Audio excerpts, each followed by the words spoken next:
Marcos, capítulo de número 3.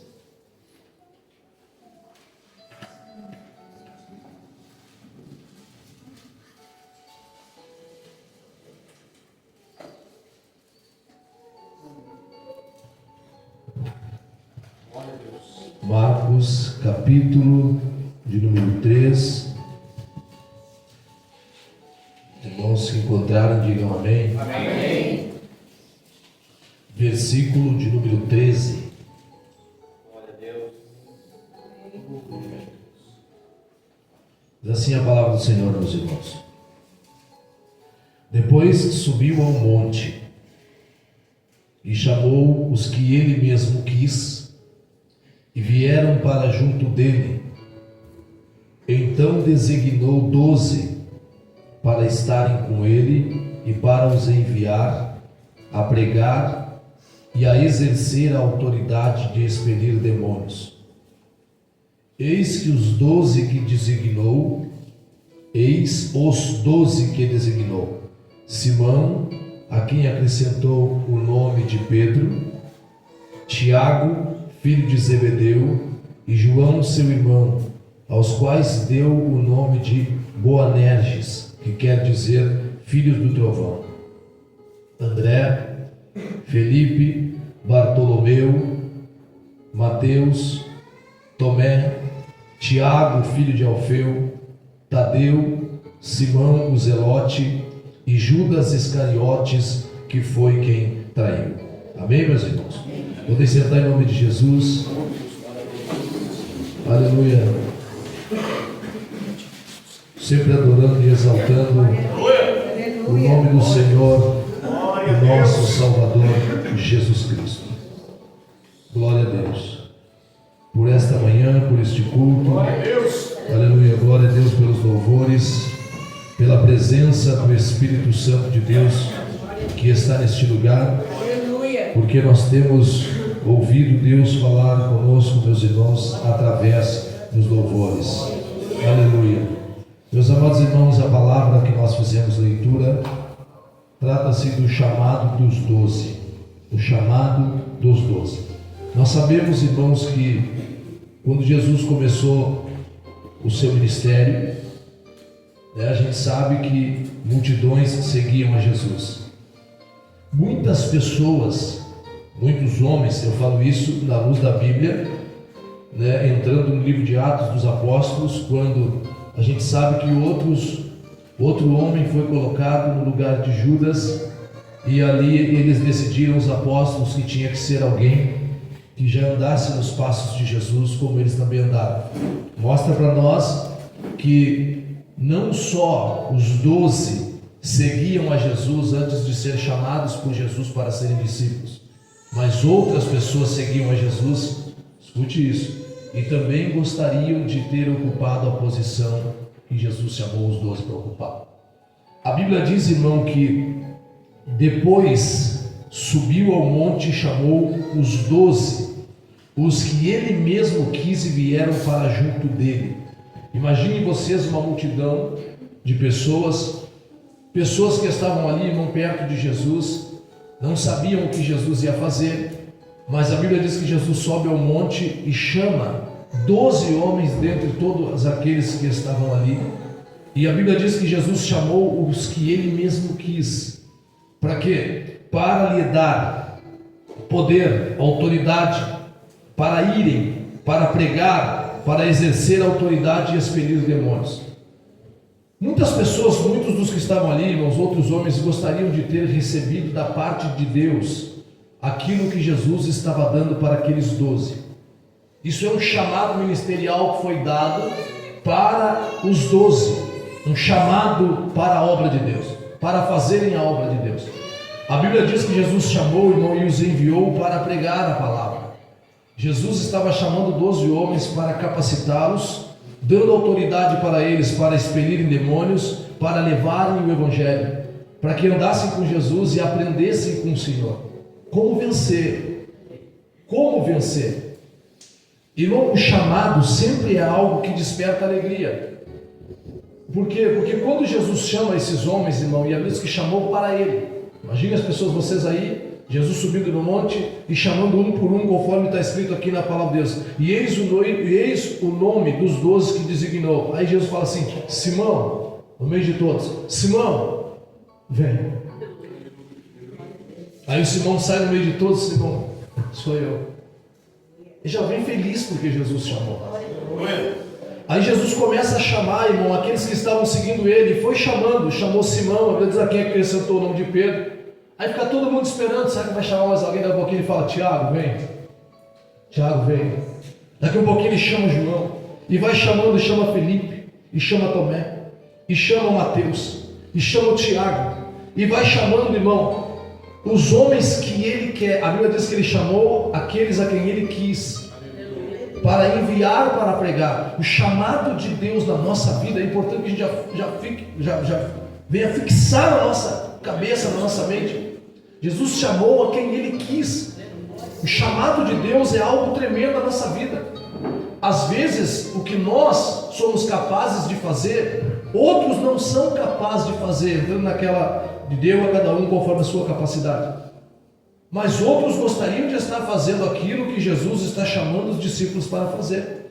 Jesus está dando oportunidade. Entendemos pela luz da Bíblia que o Senhor, Ele não força ninguém a nada. Amém, meus irmãos? Amém. Porque a obra do Senhor não é por força, não é por violência. Não é assim que Deus trabalha. Deus chama aqueles a quem Ele quer, e aqueles que querem aceitar a vontade de Deus caminham em direção a Jesus Cristo que está chamando. Jesus está chamando para enviar, para pregar, irmão. E Jesus está dando autoridade para que, a Bíblia diz, para expelir demônios, para pregar a palavra e expelir demônios. Jesus está dando autoridade para eles e não travarem a batalha, que é a real batalha na terra. Libertarem as pessoas, irmãos, das obras de Satanás. Os chamados por Cristo, irmão, tem que ter esse entendimento. Nós fomos chamados para pregar a palavra de Deus, para expelir demônios, para libertar as pessoas que estão oprimidas na mão de Satanás. Nós temos um chamado de Deus na nossa vida, e o Senhor Jesus nos chamou pelo nome. E Jesus, irmão, Ele dá autoridade aos seus discípulos para que eles vão. A Bíblia vai citando versículo por versículo, e dentro de alguns versículos nós lemos os nomes de três discípulos que se tornariam apóstolos. Dentro de alguns versículos, irmão, a gente lê que Jesus trocou o nome de uns, ou acrescentou o nome de uns, como Simão, que acrescentou o nome de Pedro, os filhos do trovão. Mas o versículo 19 diz, irmão, e só diz a respeito de um. A Bíblia diz no versículo 19 que ele chamou a Judas Iscariotes, que foi quem traiu. Eu entendo logo no início dessa palavra, irmão, que o chamado de Deus na nossa vida, Ele não nos garante salvação, mas o chamado de Deus na nossa vida faz com que as trevas, irmão, atentem um pouco mais para a tua vida por causa do chamado. Quando Jesus nos chama, meus irmãos, e chama os seus discípulos para essa grande obra do Evangelho, de ir e pregar o Evangelho e expelir os demônios, com certeza, dentre todas as pessoas que estavam ali enquanto Jesus chamava, no mundo espiritual, os olhos de Satanás focaram principalmente naqueles que Jesus estava chamando. Entenderam? Por quê? Porque Jesus está chamando para pregar, e Jesus está dando autoridade para fazer o quê? Para expelir demônios. Então os demônios estão focando naqueles a quem Jesus está chamando. A Bíblia diz no versículo 19, irmão, dos seus apóstolos, discípulos de Jesus, irmão, discípulos, que Judas foi o que traiu. Isso começa a narrar a história de um homem que foi chamado por Jesus, que recebeu autoridade da parte de Jesus, que andou com Jesus e viu quem Jesus era. Eu não acredito, irmão, que logo no início Judas ele já se decepcionou com Cristo. Mas Judas aceitou o chamado de Jesus na vida dele, porque ele podia dizer sim e ele podia dizer não, mas ele aceitou. Não sei qual era o pensamento que Judas tinha a respeito de Jesus, irmão. Se era o mesmo que muitos tinham naquela época, que Jesus, o Messias, viria. Será que Judas pensava que Jesus iria combater contra Roma, irmão? E iria libertar eles daquela opressão que Roma estava causando naquele momento para a nação de Israel? Mas certo é que Judas aceita o chamado, e ele estava no meio. No meio de todos esses, ele aceita o chamado e começa a caminhar com Jesus. O inimigo está olhando agora para aqueles que Jesus chamou, e o inimigo está buscando uma oportunidade, irmão, para entrar e destruir o chamado de alguns deles. Isso é certo.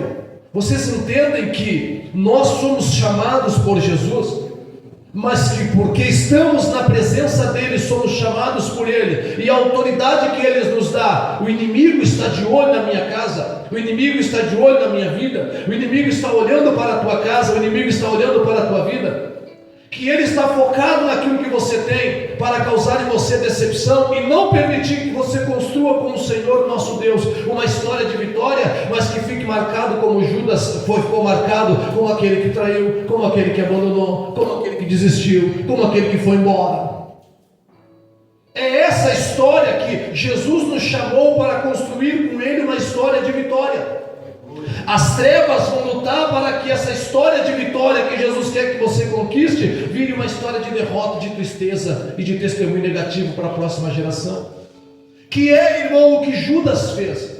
Mas eu quero dizer para os irmãos aqui que a Bíblia diz que ele chama para pregar, e a Bíblia diz que ele chama e dá autoridade. Vocês têm que entender isso e já receber esta palavra. Ele não só te chama, ele te chama, te capacita e te dá autoridade. E essa autoridade que ele te dá é logo para lutar contra aquilo que vai se levantar contra a tua vida. Por isso entenda nesta noite que o Senhor Jesus já te chamou, mas ele também te deu autoridade para vencer o que está lutando contra você. Aleluia! E se Jesus te deu autoridade, você pode travar esta batalha, fazendo aquilo que ele mesmo nos ensinou. Resista ao diabo e ele fugirá de vocês. Resista ao diabo e ele fugirá de vós. Resistir é se manter. Resistir, irmão, é permanecer fixado na sua mente com o chamado. Mas entendemos pela luz da Bíblia, irmão, que nessa caminhada muitas coisas acontecem. Eu vou usar aqui, dentro de pouco tempo, meus irmãos, o exemplo de Judas. Porque primeiro temos o chamado, e o chamado já nos dá alegria de ver, irmão, sendo chamado no meio da multidão. Eu acredito que todo aquele que deu os primeiros passos aí do meio, para se colocar do lado de Jesus, já tinha um sorriso no rosto, irmão. E as pessoas, eu creio que enquanto os irmãos saíam do meio, passando, alguém tocava no ombro e dizia: oh, parabéns, como eu queria que fosse eu. E vai caminhando no meio da multidão e vão tocando, irmão, vão batendo nas costas, vão dando os parabéns, porque Jesus está chamando. Eu vou fazer vocês entenderem um pouco mais o que está acontecendo. Quando tem uma unção na igreja, uma festa de alguém que foi ungido a diácono, a cooperador, a presbítero, quando o culto finaliza, o que a gente faz? O que a igreja faz? Todo mundo vem, não vem todo mundo? Parabéns, irmão. Aperta a mão, dá um abraço, parabéns, irmão, vai lá, parabéns, irmão. E quem é ungido, quem é chamado, já fica com os olhos cheios de lágrimas, porque foi chamado. Glória a Deus, porque foi ungido, porque foi separado, porque é uma bênção. Vocês entendem agora os que foram chamados por Jesus, e Jesus chamando pelo nome, dizendo: vem Simão, vem Tiago, vem João, e vai chamando, vai colocando lá, é a mesma alegria, e as pessoas cumprimentando. Agora o que vocês vão fazer? Vão andar com ele, e no meio da caminhada ele vai capacitar. Jesus não chama os discípulos, irmão, logo capazes de fazer uma grande obra, mas Jesus chama eles para serem capacitados para uma grande obra. Aquele que é chamado passa a se dedicar ao crescimento espiritual, porque Jesus os separou para usá-los. Aqueles que são chamados precisam se dedicar ao seu chamado. Aqueles que são chamados precisam se dedicar para aquilo que Jesus os chamou para fazer, servindo bem, se colocando à disposição da obra do Senhor, andando com Jesus, tirando dúvidas com Jesus, olhando para Jesus e aprendendo com Jesus. O inimigo das nossas almas, irmão, sempre vai fazer de uma forma que a pessoa pare de focar em Cristo, porque é com os nossos olhos fixados em Cristo que continuamos aprendendo e crescendo na obra de Deus. O que acontece com Judas, irmão? Eu separei aqui. O chamado foi motivo de alegria. Receberam a autoridade.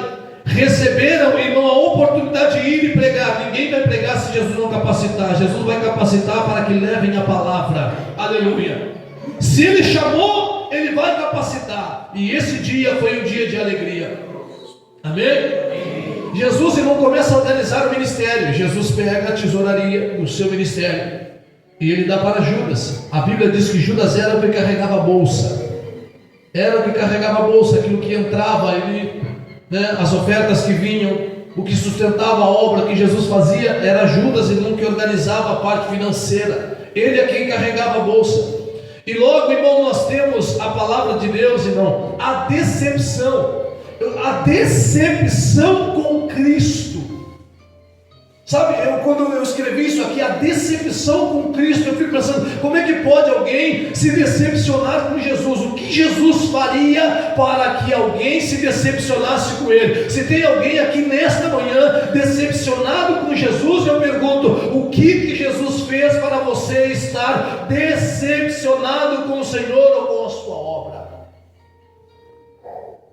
Recém foi cantado uma verdade aqui. Como pode alguém que não tem pecado, alguém, irmão, que não tinha pecado nenhum, que era o único que podia julgar aquela mulher, olhar para aquela mulher e dizer assim, ninguém te condenou e eu também não te condeno.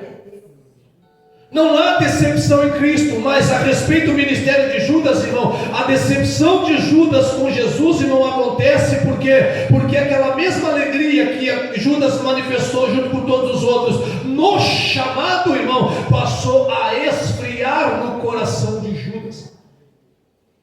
Passou a esfriar. Judas já olhando para Jesus, irmão, no decorrer da caminhada, mesmo com as responsabilidades que Jesus estava dando para ele.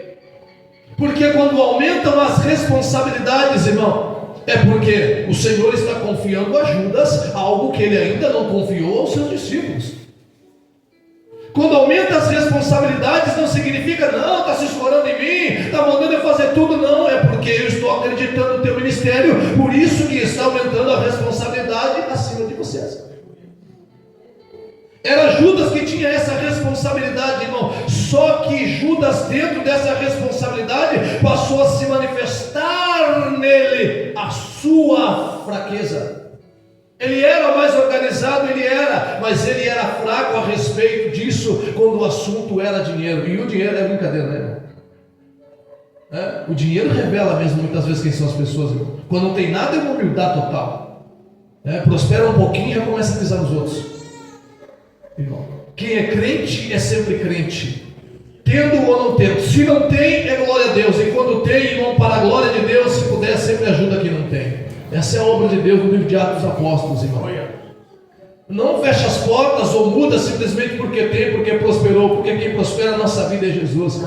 Quem nos dá responsabilidades na obra do Senhor é Jesus, irmão. Aleluia. Mas ele se decepciona com Cristo. Judas mudou o seu coração. Eu quero mostrar para os irmãos na palavra de Deus o momento em que Judas muda o seu coração e por que Judas muda o seu coração. Em João capítulo 13, versículo de número 2, a Bíblia diz: tendo já o diabo posto no coração de Judas que traísse Jesus. A Bíblia diz: tendo já o diabo posto no coração de Judas. O diabo colocou algo no coração de Judas. O que é isso, pastor? Que algo é esse? Traz Jesus. Então o coração de Judas passou a mudar. O coração de Judas passou a mudar. Quando o coração passa a mudar, irmão, já não há mais amor. Não há mais amor por Cristo. Não há mais amor pela obra de Cristo. Não há mais amor pelo chamado. Não há mais amor pela obra. Quando o coração começa a mudar, nós começamos a achar desculpas para não fazer aquilo que Cristo pediu que a gente fizesse. Quando o coração começa a mudar, meus irmãos, nós já não temos mais tempo, mas ocupamos o tempo que antes era do Senhor com tantas outras coisas, irmão, que não mudam a nossa vida, sendo que quem muda a nossa vida é Jesus que nos chama. Quando o coração começa a mudar, irmão, os dias ficam mais frios, irmão. Quando o coração começa a mudar, nós olhamos para o tempo antes mesmo de ir à casa do Senhor. Quando o coração começa a mudar logo pela manhã, já procuramos a previsão do tempo para ver se vai chover à noite. Quando o coração começa a mudar, o coração já não é mais o mesmo, irmão. Você tem que tomar cuidado, porque quando o coração começa a mudar, é aí que o diabo se aproxima para colocar a sua vontade dentro do teu coração. É certo que não é a vontade de Deus que você cante no coral da igreja. É certo que não é a vontade de Deus que você cresça espiritualmente dentro do teu chamado. É certo, irmão, que não é a vontade do diabo, melhor dizendo, que você cresça dentro da igreja. É certo, irmão, que não é a vontade, que é a vontade de Deus que você cresça. É certo que é a vontade de Deus, irmão, que você continue pregando. É certo que é a vontade de Deus que você continue cantando. É certo que essa não é a vontade, irmão, do diabo, que você continue crescendo. Então, o inimigo precisa de um coração esfriando na presença de Deus, para que ele coloque a sua vontade. E aí, o que acontece? A pessoa começa a fazer a vontade de quem? Se Deus te chamou, Jesus chamou, eu vou para o chamado de novo. A Bíblia diz que Jesus chamou a quem ele quis. Para estar aonde? Para estar junto de quem? Junto dele. Para estar junto dele. E para enviar para pregar. E para enviar para expelir demônios. É para estar junto dele. Jesus chamou para estar junto dele. Agora, quando começa, na luz da Bíblia, quando começa a se afastar de Jesus, a Bíblia diz, irmão, que o diabo colocou no coração de Judas Iscariotes, filho de Simão, que traísse a Jesus. O diabo precisa de um coração frio, sabia? Por isso é importante que a gente cuide do nosso coração. Por isso é importante, irmão, que a gente cuide, atente para o nosso coração. Porque na luz da Bíblia, o nosso coração mostra como nós estamos espiritualmente. Porque a Bíblia diz em Mateus capítulo 15, versículo de número 19: porque do coração procedem os maus desígnios, os homicídios, os adultérios, a prostituição, os furtos, o falso testemunho, as blasfêmias. Estas coisas contaminam o homem, e estas coisas procedem da onde? Do coração.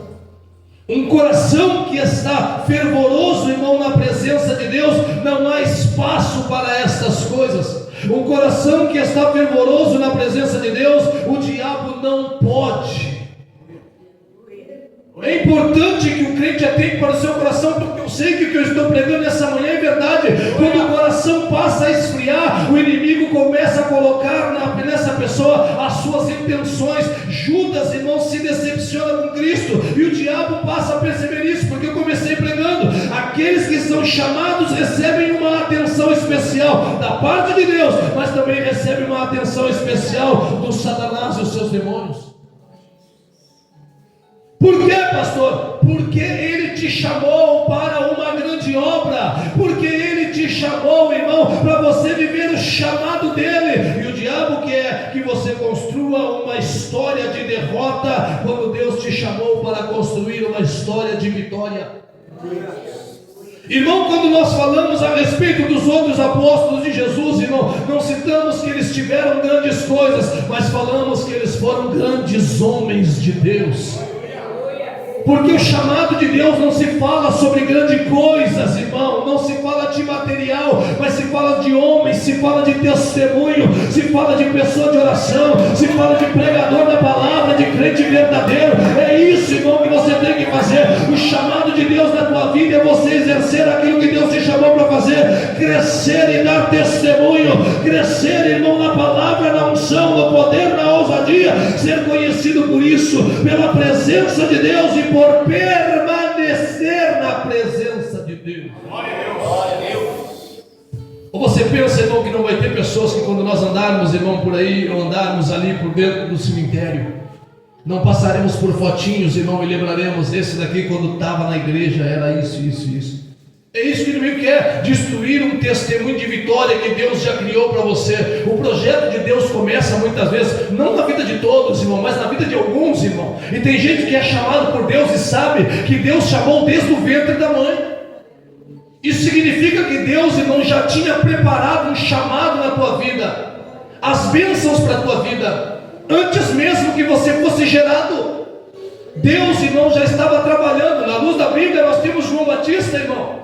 Antes mesmo que ele nascesse, muitos e muitos anos antes que ele nascesse, Deus já falava a respeito dele, a respeito do seu ministério. João viveu o chamado de Deus. Ele não teve muita coisa, irmão, não. Se alimentava de mel silvestre, comia gafanhoto, mas estava à beira do Rio Jordão pregando a palavra de Deus, anunciando e fazendo a obra do Senhor. E quando nós falamos de João Batista, não lembramos de um pequeno homem, mas de um grande homem de Deus que fez a obra. Aleluia! E que viveu o seu chamado. Aleluia! O coração de João Batista era fervoroso na presença de Deus, sim ou não? Claro que era. E não tinha espaço para Satanás no coração de João Batista. Mas eu venho para dizer para os irmãos que o diabo está procurando espaço no teu coração, irmão. E você vai dizer: está repreendido em Jesus. Mas ele está procurando, irmão. Está procurando. Aleluia. Então Satanás colocou no coração de Judas a decepção de Judas com Cristo. O coração de Judas mudou. Em João 13:2, onde eu fiz leitura, o diabo havia posto no coração de Judas que traísse. Mas em que momento, pastor, que o diabo colocou no coração de Judas para que traísse Jesus, irmão? O termo que a gente usa é a gota d'água. Essa é a gota d'água. O Judas precisava de uma coisa que acontecesse, irmão, porque estava decepcionado com Cristo. Ele precisava de algo que acontecesse, que fosse aquilo que a gente diz: olha, para mim, eu já aguentei até aqui, agora isso que aconteceu era a gota d'água, eu estou saindo. O diabo sabe, irmão, quando a pessoa começa de casa a murmurar, quando a pessoa começa a falar besteira, irmão, ele vai analisando a vida da pessoa, e daqui a pouquinho a pessoa manifesta com a sua boca o desejo, não o desejo que Deus quer para ela, mas o desejo que o diabo quer para ela. Aí começa a falar: olha, é só acontecer isso aqui eu saio, é só acontecer isso aqui eu abandono. É a gota d'água. E quando foi a gota d'água? Olha só, meus irmãos, o que acontece aqui. A Bíblia diz, eu vou ler a história para os irmãos, para que os irmãos entendam, né? 6 dias antes da Páscoa, foi Jesus para Betânia, onde estava Lázaro, a quem ele ressuscitara dentre os mortos. Deram-lhe, pois, ali uma ceia. Marta servia, sendo Lázaro um dos que estavam com ele à mesa. Jesus está na casa de Lázaro, aquele que ele ressuscitou.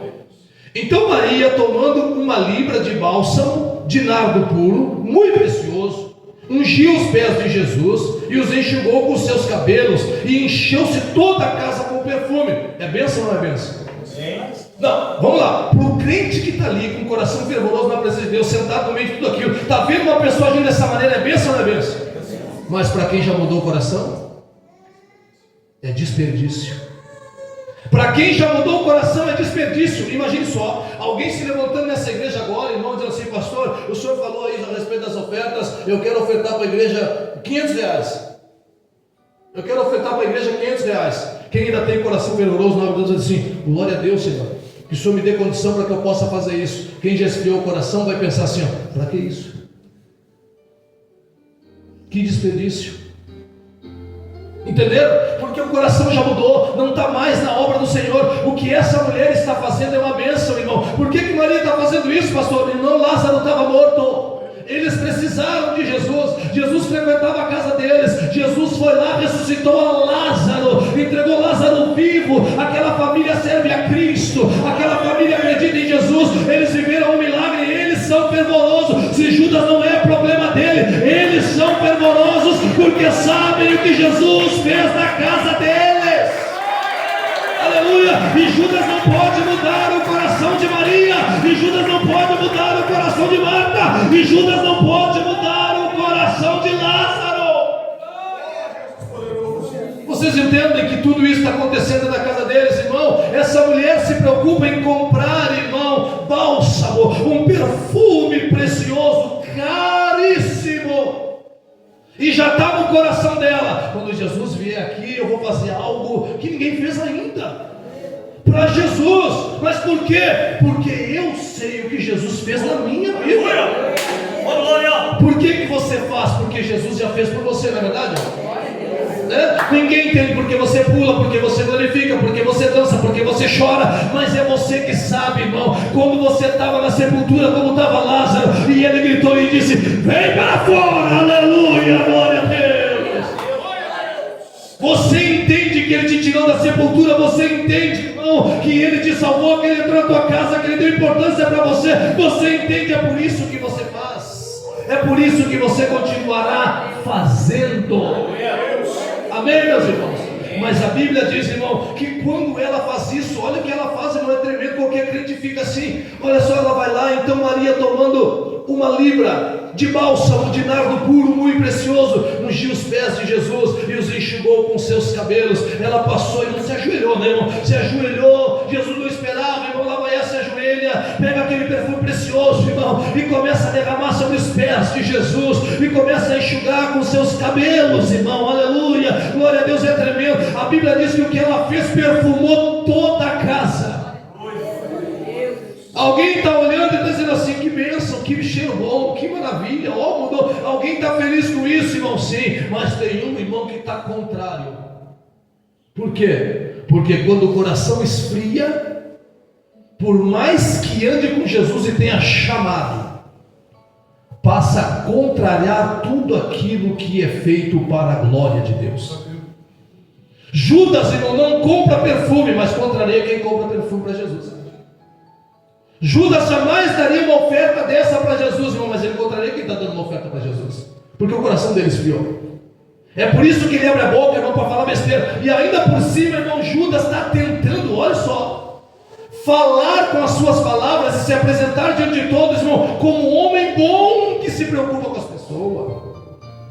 Judas, quando abre a boca para falar, irmão, a Bíblia diz: mas Judas Iscariotes, um dos discípulos, o que estava para traí-lo, porque não se, disse assim, por que não se vendeu este perfume por 300 denários e não se deu aos pobres? O que a mulher está fazendo com o perfume, irmão?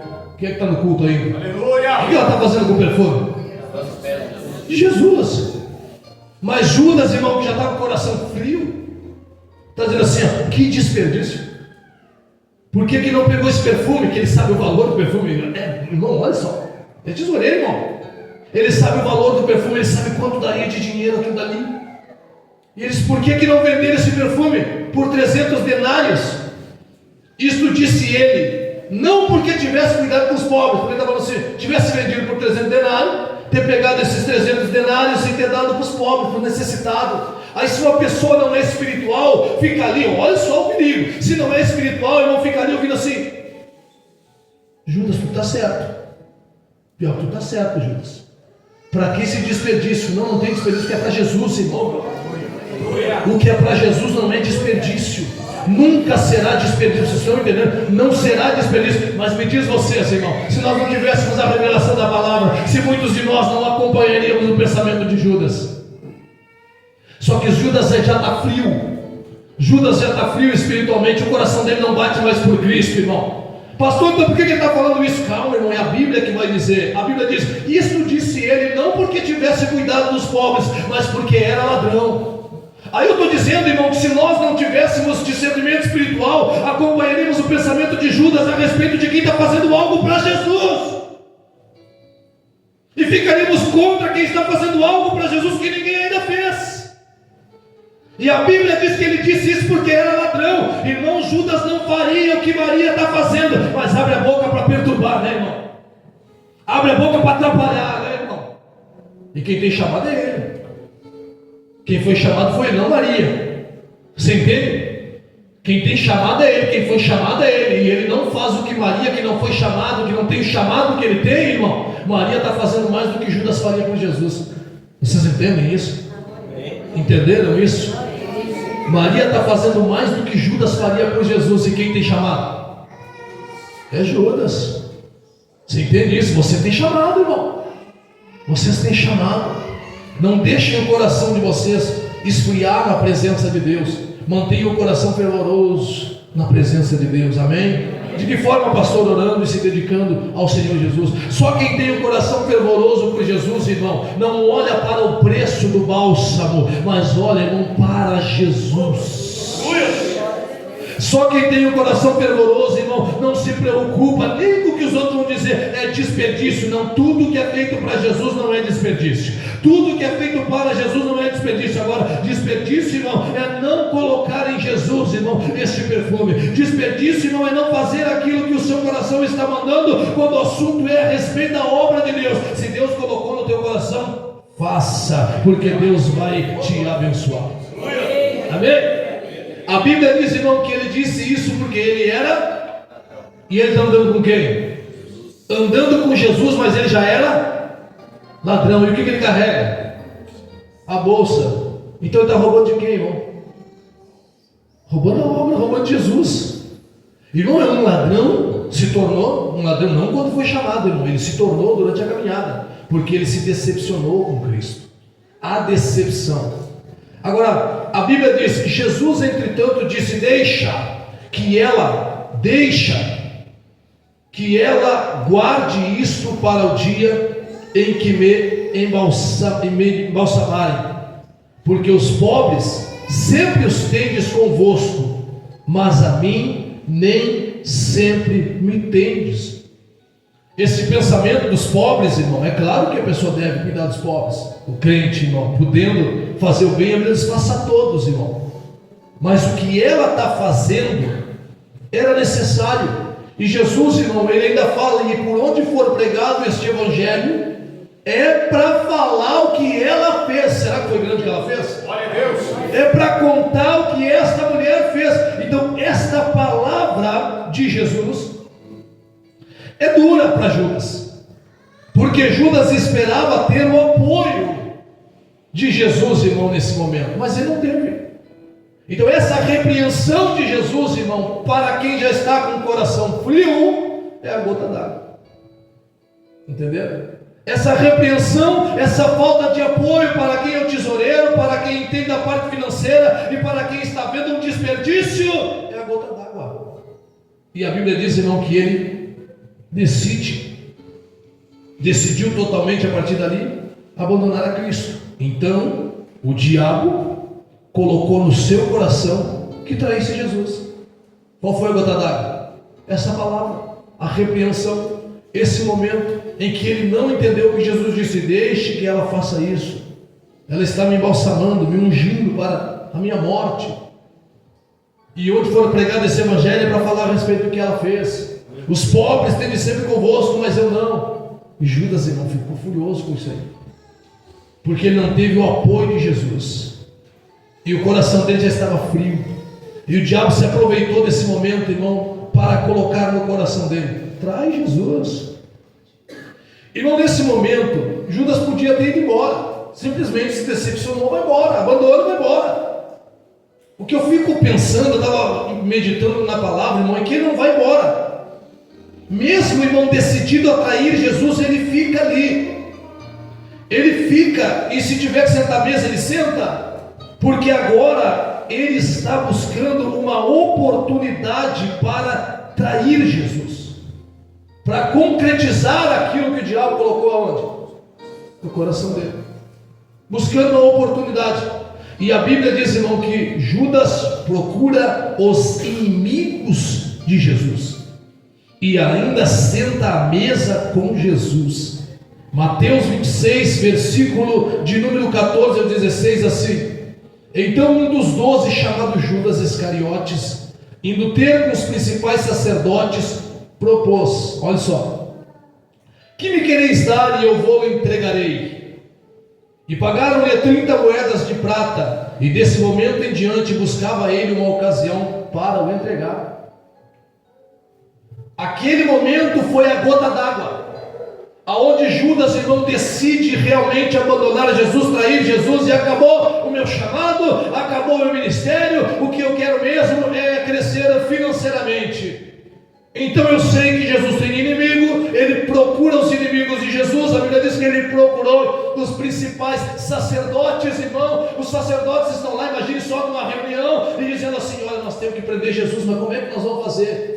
Não sei, nós vamos ter que buscar uma oportunidade, algo assim, assim, assim, assim. Daqui a pouco chega um dos discípulos, imagine essa cena.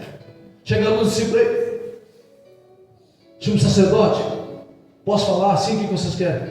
O que vocês me dão se eu entregar Jesus para vocês? Imagina isso. Imagina que ele: mas tu não é discípulo dele. Eu era.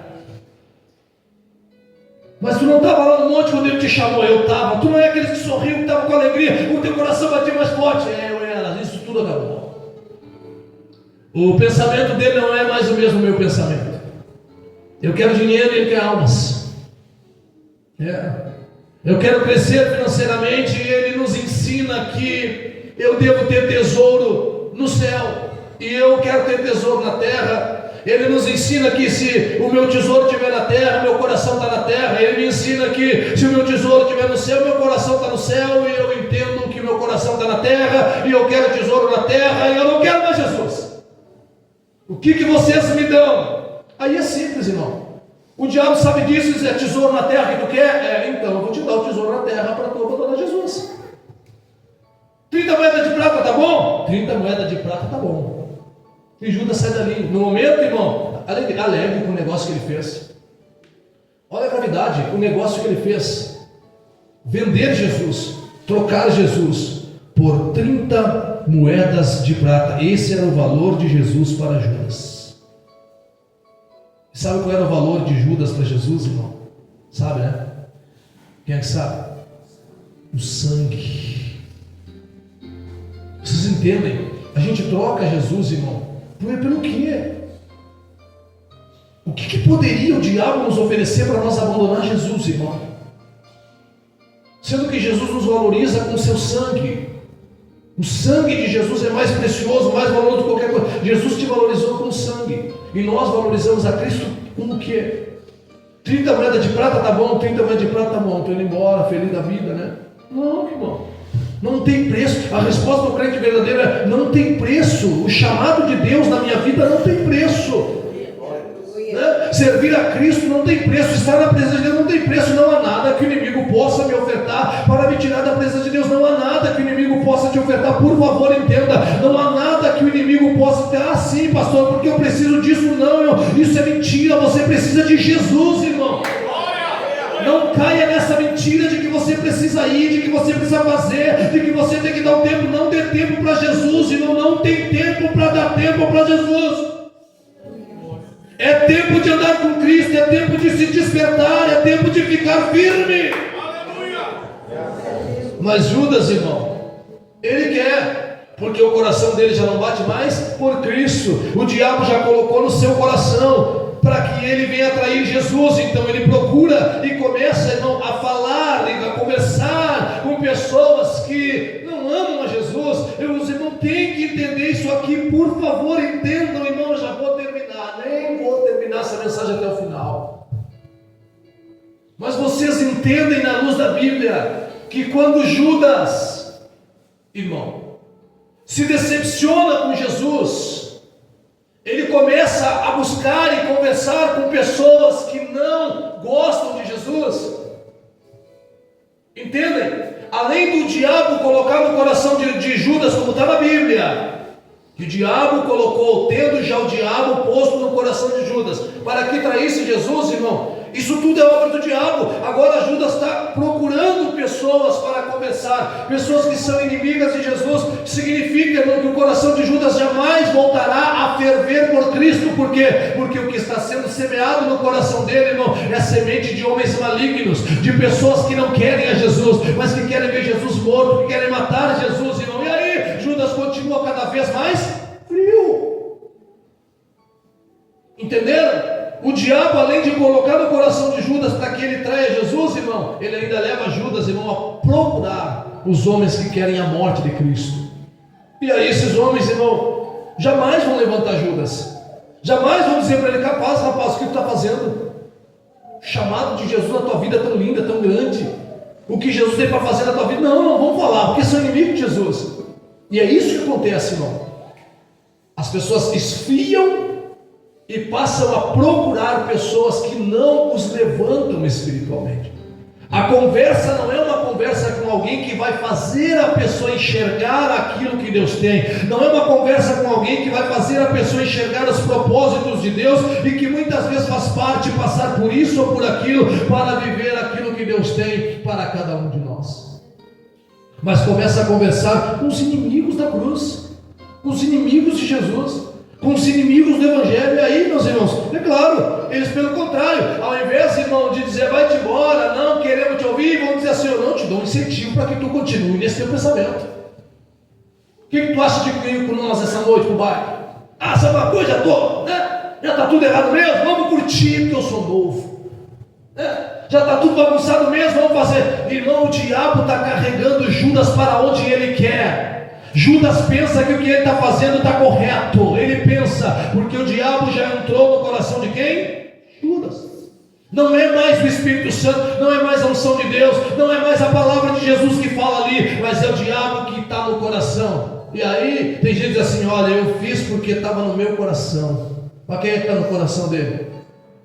Tem que ter cuidado para que a gente não pense que o nosso coração está nos guiando para o correto, porque muitas vezes quem está dentro do nosso coração é o diabo, irmão. É as intenções do diabo. 3, ele procura os inimigos de Jesus. E mesmo assim, irmão, fazendo o acerto, olha a cara de pau, né? Mesmo fazendo o acerto que ele fez, irmão, ele está pronto para participar da Santa Ceia de Jesus. Bem tranquilo, sem problema nenhum, irmão. O que me quereis dar? 30 moedas de prata, tá bom? 4, o final trágico. Este final trágico, irmão, é Judas sentado à mesa com Jesus. Eu vou fechar a Bíblia aqui, para os irmãos verem que terminou. Judas está sentado à mesa com Jesus, bem tranquilo, meus irmãos, né? Olha só, já acertou tudo, 30 moedas de prata já está garantida, né? Não sei o que ele pretende fazer por enquanto. Ele deve estar na cabecinha: eu vou abrir um negócio, vou fazer isso, fazer aquilo, fazer aquele outro. Vai lá, senta à mesa, irmão, como se Jesus não soubesse de todas as coisas. Ele andou com Jesus, não aprendeu nada, irmão. Senta à mesa, participa da última Santa Ceia de Jesus. E nem para olhar para Jesus e ver que Jesus, irmão, naquela noite, Jesus não estava a mesma coisa, irmão, né? Era a última Santa Ceia. Eu acredito que Jesus, pelo amor que ele tem, irmão, ele olha para Judas, irmão, assim, sabe? Eu queria te salvar, eu te chamei para uma grande obra, mas ele está sentado à mesa, irmão, e o diabo já está no coração dele. E aí Jesus, irmão, começa a revelar para os discípulos que um deles ia trair. Um de vocês vai me trair. E os discípulos fazem o quê? Olham para dentro de si e dizem: será eu, Senhor? Será eu? E Jesus: não, aquele que pega o bocado de pão, que molha o pão, esse é o que vai me trair. Aí Judas faz isso, irmão. E Jesus olha para Judas, irmão, e diz: vai, faz o que está no teu coração. Judas se levanta e vai embora, irmão. E quando Judas se levanta e vai embora, a Bíblia diz que os discípulos pensaram que Judas tinha saído para comprar alguma coisa. Ele participa da Santa Ceia, irmão, mas ele vai-se embora, irmão, porque Jesus vai sair para orar, vai para o Monte das Oliveiras. Ele achou o momento certo, ele vai lá, vai procurar o sacerdote, mas ele: chegou a hora. Chegou a hora de quê? Chegou a hora, me dá as 30 moedas de prata aí, porque já achei o momento certo de entregar Jesus. Ele vai estar lá hoje no Monte das Oliveiras, vai estar orando assim, no Jardim Getsemane, vai estar lá orando assim, tal lugar. Então tá, mas tu vai, olha só o que eu faço. Tá, mas nós vamos lá pegar aí, mas tu vai com nós. Viu? Ele pensou: não, eu pego as 30 moedas de prata, eu vou embora, e o que acontecer lá eu não vejo. Não, o inimigo vai fazer ele ver o que ele fez. Vocês pegaram a profundidade disso? Vai fazer ele ver o que ele fez. Parece que está tudo tranquilo, irmão, mas vai fazer ele ver o erro da decisão que ele tomou, o erro que ele está cometendo. Não, tu vai ter que ir com nós. Se tu quer as 30 moedas, vai ter que ir com nós, porque ele não sabe quem ele é, né? Os discípulos são tudo parecidos, ele também é parecido, vai junto. E ele vai dar o sinal: então tá, vai ser assim, ó. Aquele a quem eu beijar, esse é o mestre. Jesus está lá orando, irmão. Jesus está lá orando no Getsemane, no Jardim Getsemane, orando, e a Bíblia diz que suou do sangue naquela noite, angustiado depois de cear. Cantou um hino, foi para lá com os discípulos, para lá, e o que acontece, irmão? Daqui a pouquinho mais chega o traidor. Chega o traidor, irmão. O traidor se aproxima. Quem é o traidor? Um discípulo de Jesus, que ele discipulou, um que andou com ele. Aí chega lá: salve Rabi, dá um beijo em Jesus, e aponta quem é Jesus, e os homens logo se lançam em cima de Jesus, irmão. E ali tratam Jesus como se Jesus fosse um malfeitor, um bandido. Aí, olha só, quando Judas passa a presenciar o que já estão fazendo, olha, imagine só, quando ele entrega Jesus, irmão, será que passou pela cabeça dele? Olha só aqui para mim, que eles iam pegar Jesus, né? E eu dizer: é tu que é Jesus? Sou eu. Não, mas vem com nós, o senhor vai ter que nos acompanhar, né? Aí quando ele vê a forma como os soldados estão tratando Jesus, é o desespero. Eu não sei, quem já viu na briga, irmão? É coisa, né? A gente se ataca dos nervos, né, irmão? Sabe, qualquer confusão, a gente se ataca dos nervos, fica nervoso de ver a reação, a briga, uma confusão, fica nervoso. Quando Judas vê o que já começaram a fazer com Jesus, o erro que ele cometeu, Jesus já passa a ser agredido a partir dali. Agredido, esbofeteado, tratado como se fosse um bandido, arrastado. Ele percebe o erro e o diabo faz ele enxergar o que ele fez. Com o mestre que sempre semeou o amor e que chamou ele para uma grande obra, faz ele enxergar o erro que ele cometeu, e ele olha para as 30 moedas, e agora as 30 moedas de prata, irmão, já não vale mais a pena, porque ele está olhando para Jesus, e o diabo está dizendo assim: olha o que tu fez,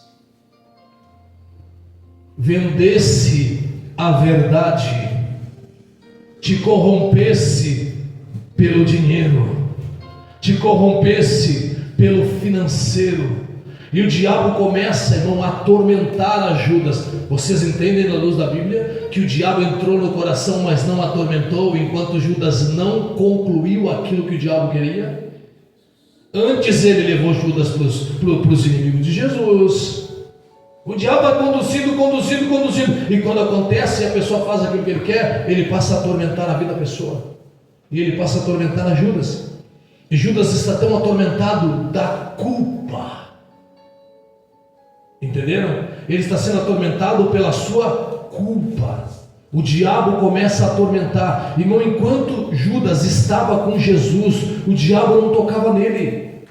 Estava na presença de Deus, com seu coração fervoroso. Enquanto Judas, irmão, estava aceitando a repreensão, enquanto Judas estava aprendendo com Jesus, irmão, Jesus estava aguardando Judas. Pastor, me mostra a luz da Bíblia, senão eu não acredito. Certa vez, irmão, Jesus disse para Pedro: se deu com Pedro, dá com qualquer discípulo de Jesus, porque ninguém é preferido. E Jesus disse: olha, Pedro, o diabo me pediu, ele queria tu para te peneirar, mas eu disse para ele que não. O diabo queria te tocar, Pedro, queria te peneirar, Pedro, queria te sacudir, Pedro, mas eu não permiti que ele fizesse isso. Eu estou dizendo que enquanto nós estivermos no chamado de Deus, com o nosso coração fervoroso, olhando para Cristo, olhando para as nossas deficiências espirituais, as nossas fraquezas, irmão, sim, mas olhando para Cristo como perfeito, olhando para Cristo como soberano, como Deus das nossas vidas, irmão, Ele é quem nos guarda para que o mal não nos toque. Mas quando o homem decide ir embora, quem decidiu foi o homem. E Judas, irmão, fica atormentado. Jesus, irmão, ali acontece com ele, ele vai preso, irmão, vai passar por todas as coisas que vai ter que passar. E Judas está vendo isso, irmão. Agora atormentado pela culpa, o que Judas faz? Judas corre, vai até os sacerdotes, e chegando lá com as 30 moedas de prata, irmão, diz: eu não quero mais esse dinheiro aqui. Que tristeza, né? Não quero mais esse dinheiro aqui. Não é que eu não quero, esse dinheiro é preço de sangue. Agora é preço de sangue. Por quê? Porque Jesus está sangrando. Entenderam? Ele pensou que não ia ser preço de sangue. Vamos matar Jesus. Aí quando ele vê que Jesus começa a sangrar, que já começa a bater, que Jesus está sendo agredido, o irmão está sendo espancado, é preço de sangue, eu não quero. Não, seja contigo. Olha só. O sacerdote assim: seja contigo, essa culpa é tua. Judas pega o dinheiro e joga no templo, irmão, e as 30 moedas de prata caem ali dentro. Aí o sacerdote assim: olha, nós não podemos pegar esse dinheiro, porque isso aí é preço de sangue, não podemos trazer de novo e guardar. Não. Então o que nós vamos fazer? Vamos comprar um campo, chamado campo de sangue, um campo que vai ser o cemitério para estrangeiro. Aí compraram com as 30 moedas de prata que ia ser de Judas, um campo para que se tornasse o campo de sangue, que era um cemitério para estrangeiros. E Judas, pastor, olha só isso aqui para nós terminar. Judas ficou sem Jesus, sim ou não? E o dinheiro? No final, por isso que eu coloquei aqui o final trágico, porque Judas ficou sem Jesus e sem dinheiro. Sem Jesus e sem dinheiro, e atormentado pela culpa, irmão, ele vai e tristemente ele toma a decisão de tirar a sua própria vida, como quem pensou que ia colocar um ponto final no seu sofrimento que ele estava vivendo após ter traído Jesus. Mas não, irmão, na luz da Bíblia nós sabemos, irmão, que o que Judas estava passando na terra não é nem comparado com o que ele irá passar no inferno. Não é. A morte não trouxe o descanso para Judas, irmão. Quem trouxe o descanso para Judas, ele trocou por 30 moedas de prata. Amém? Por isso quero deixar esse versículo nessa noite. A Bíblia diz que se é do coração, irmão, que procede os maus desígnios, homicídio, adultério, prostituição, furtos, falso testemunho, blasfêmia, e estas coisas contaminam o homem. A palavra de Deus diz, irmão, em Provérbios capítulo 3, versículo 5, confia no Senhor de todo o seu coração e não se apoie no seu próprio entendimento. Confia no Senhor de todo o teu coração e não se apoie no seu próprio entendimento. O salmista Davi, no Salmo 51, versículo 10, ele disse assim para Deus: cria em mim, ó Deus, um coração puro e renova em mim um espírito reto. Cria em mim, olha a oração, por causa do nosso coração, que o diabo procura um espaço. A nossa oração: cria em mim, Senhor, um coração puro e um espírito reto. Que assim seja, amém, meus irmãos? Porque o Judas abriu um espaço no seu coração para que o diabo colocasse a sua vontade, e ele passou a fazer a vontade do diabo e não mais a vontade de Deus. Quem está ocupando teu coração hoje aí? Quem ocupa o teu coração? De quem é o teu coração? Aleluia. Quem você ama? E que assim seja até o fim da área, irmão, em nome de Jesus. Que o nosso coração bata mais forte quando o assunto é as coisas de Deus. Que o nosso coração bata mais forte quando estamos ouvindo louvor, quando estamos lendo a palavra, quando estamos no culto. Que o nosso coração esteja fervoroso na presença do Senhor. Glória a Deus. Não temos aqui, aleluia, mais tempo. Estaremos servindo já a Santa Ceia. Peço que o presbítero Flávio Honor e o pastor Gabriel passem ali e lavem as mãos para estarem consagrando o pão e o cálice. Enquanto isso, a igreja se coloque de pé para nós orarmos segundo a palavra de Deus que nós ouvimos, irmãos. Fecha os teus olhos. O salmista orou e disse: cria em mim, Senhor, um coração puro e um espírito reto. Ore a Deus agora, irmão. Se o salmista orou pelo seu próprio coração, você deve orar pelo seu próprio coração para que ele não mude na presença de Deus. Oramos a Deus. Senhor, nosso Deus e nosso Pai celestial, Deus eterno, poderoso, único Deus e verdadeiro Deus. Senhor, Tu conheces a mente e o coração de cada um dos nossos irmãos que aqui estão. Tu sabes o quanto nós queremos estar na Tua presença e fazer a Tua vontade. Mas aprendemos nesta manhã, Senhor, que o inimigo das nossas almas procura uma brecha no nosso coração para nos incentivar a fazer tudo aquilo que vai contra o que Tu queres, que vai contra o Teu chamado nas nossas vidas, Pai. Eu oro conforme o que aprendemos em Salmos, meu Senhor, como orou Teu servo Davi: cria em mim. Cria, Senhor, em mim, cria, Senhor, em nós, Pai, um coração puro, um espírito reto. Não retires de nós o Teu Espírito, Pai, mas antes queremos nós estar fervorosos no Teu chamado, na Tua presença, na igreja, com os nossos irmãos, fazendo a Tua vontade e andando nos Teus caminhos, em nome de Jesus. O presbítero Flávio vai estar consagrando o pão, o pastor Gabriel vai estar consagrando o cálice. Glória a Deus. Oramos. Soberano Deus, eterno Pai que estás no céu, no nome de Jesus, Teu Filho amado, Pai, Te glorificamos, Senhor, e Te exaltamos, ó Deus, por tudo que ouvimos, recebemos do Senhor, Pai. Obrigado, Deus maravilhoso, porque Tu és fiel nas nossas vidas, ó Senhor. Aleluia, podemos perder tudo, dinheiro, Senhor, mas não podemos perder a Tua presença, Pai, porque Tu é mais do que tudo, Senhor. Tu é o maior tesouro, Deus, nas nossas vidas, ó Deus. Aleluia, Senhor Jesus, aleluia, Tu és tudo, a prioridade das nossas vidas, e nós Te agradecemos, ó Pai. E nesse momento, meu Pai, eu passo das minhas mãos para as Tuas mãos, que a partir desse momento, meu Deus, não seja um simples pão, mas que seja o Teu corpo, meu Pai, doado por cada um de nós, ó Pai amado. Aleluia, que cada um que for participar do Teu corpo nesse momento, Pai, venha receber fortalecimento espiritual, Senhor, e vida contigo, meu Pai, que possamos ser fiel contigo, assim como o Senhor é conosco, Pai. É o que eu Te peço e Te agradeço, em nome de Jesus. Senhor nosso Deus e Pai da glória, neste momento, meu Deus, apresento diante do Senhor este suco, Senhor, Que a partir desta oração, meu Senhor, não será mais um simples suco, mas sim será o teu sangue. O sangue que foi derramado, o preço, Senhor, que foi pago. O preço, Senhor, que foi pago, que Judas trocou, Senhor. Mas nesta manhã, meu Deus, nós oramos, meu Senhor, porque iremos participar do teu corpo e do teu sangue, tendo parte contigo, meu Deus, como diz a tua palavra poderosa. Sei que falastes, meu Senhor, ao coração da tua igreja neste dia, meu Deus. E aqui, meu Senhor, oramos, Senhor, nos preparando neste mês, meu Senhor, para ficarmos firmes mais uma vez na tua presença. Traz fortalecimento, Senhor, para a tua igreja. Traz força, meu Deus, saúde para os teus filhos que irão participar do teu corpo e do teu sangue, tendo parte contigo. Assim, meu Senhor, nas minhas mãos eu passo para as tuas mãos. Consagra neste momento. Amém. E graças a Deus. Aleluia, Jesus. Na noite em que o Senhor foi traído, ele tomou o pão e tendo dado graças, o partiu e disse: tomai e comei, esse é o meu corpo que é partido por vós. Podem sentar, meus irmãos. Aleluia. Já nos preparou o manjar que nos comprou e agora nos convida a cear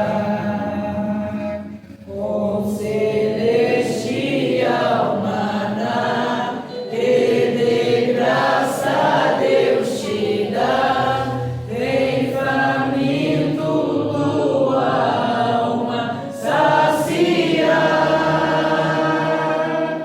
Vem cear, o Mestre chama, vem cear. Mesmo hoje tu te podes saciar. Poucos pães multiplicou, água em vinho transformou. Vem faminto a Jesus, vem cear. Discípulos a voltar, sem os peixes apanhar, mas Jesus os manda outra vez partir.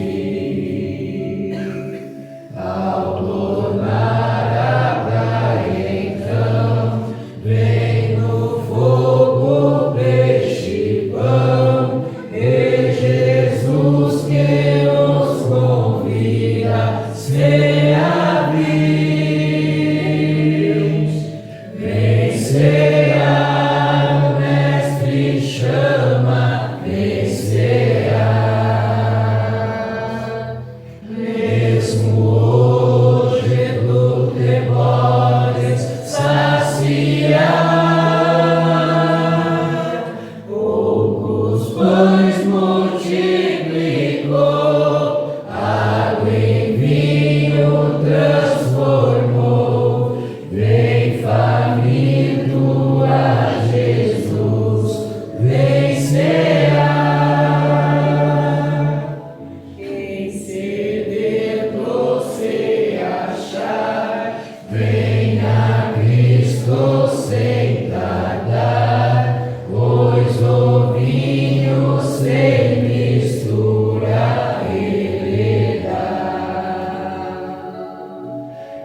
recebi do Senhor o que também vos entreguei. E o Senhor Jesus, na noite em que foi traído, tomou o pão, e tendo dado graças, o partiu e disse: isto é o meu corpo que é dado por vós, fazei isto em memória de mim. Podeis participar do corpo, irmãos.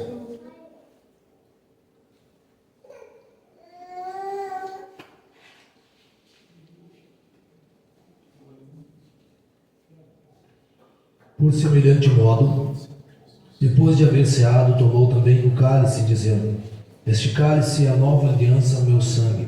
Fazei isto todas as vezes que beberdes em memória de mim. Porque todas as vezes que comerdes este pão e beberdes o cálice, anunciais a morte do Senhor até que Ele venha. Podeis participar do sangue de Jesus. Glória a Deus. Enquanto o presbítero vai passar para recolher os copinhos, só vou dar os anúncios, nós já vamos orar e terminar esse culto. Terça-feira, podia tomar assento, irmão, em nome de Jesus. Terça-feira, às 20 horas, um grandioso culto nesse lugar. Meus irmãos, eu quero pedir perdão aos irmãos pelo tempo que passou hoje. Tinha bastante louvor, ocupou bastante tempo da pregação e o culto de Santa Ceia, mas que Deus abençoe os irmãos. Peço perdão pelo tempo que passou, mas também a gente não se arrepende de ter passado um pouco mais do tempo na presença de Deus, todos nós juntos. Aleluia, temos todo o domingo ainda pela frente, aleluia, alegres e contentes, com o nosso coração fervoroso na presença de Deus, amém? Quantos foram abençoados pelo Senhor? Aleluia. Que Deus venha abençoar cada um dos nossos irmãos em nome de Jesus e venha os guardar, nos livrar, que nós possamos continuar firmes na presença de Deus, irmão. A gente olha aí nos congressos que tem, agora está acontecendo o congresso dos Gideões, ali a liberdade para pregar é o tempo que coisa boa. É o tempo que tem para pregar, para cantar. O congresso começa de manhã, vai até sei lá que hora, irmão. Não sei se os irmãos têm esse gostam assim, mas é bom, irmão, eu gosto. Sentar para ouvir o pregador pregar a palavra de Deus. Eu acho que se fosse aquele tempo que Jesus pregava no monte, eu acho que não seria que nem aquele pessoal ficava sentado, não saia nem para comer, né, irmão? Jesus falando, tem que comer, nem sabia. Não, já passou quantas horas? Não, vocês chegaram aqui, era de manhã, já está de noite. Mas era Jesus pregando, né, irmão? É uma bênção, né? A palavra de Deus nessa vida. Vocês já perceberam que quando começa a falar das coisas de Deus, o tempo passa rápido? O tempo passa rápido. Começar a tirar os relógios dentro da igreja, olhar as horas só depois que foi embora. Glória a Deus, vamos colocar em pé, orar e agradecer a Deus por tudo o que Ele fez. Presbítero Claudenil, passa aqui em nome de Jesus, está de aniversário hoje. Passa aqui, nós vamos estar cantando os parabéns para ele, não deu tempo de fazer, é uma homenagem maior para ele, aleluia, porque o culto foi bastante tempo ocupado, muitos louvores para a glória de Deus, mas que Deus venha abençoar o servo de Deus, que é um servo exemplar na casa do Senhor, ninguém tem queixa dele, pelo contrário, aleluia, é uma bênção e que continue assim em nome de Jesus. Pastor Gabriel vai estar fazendo essa oração e em seguida nós vamos estar puxando os parabéns. Glória a Deus. Aleluia, Jesus. Vamos orar, estenda a mão para cá, meus irmãos. Servo do Senhor abençoado. Glória a Deus, amado Deus e soberano Pai que estás no céu.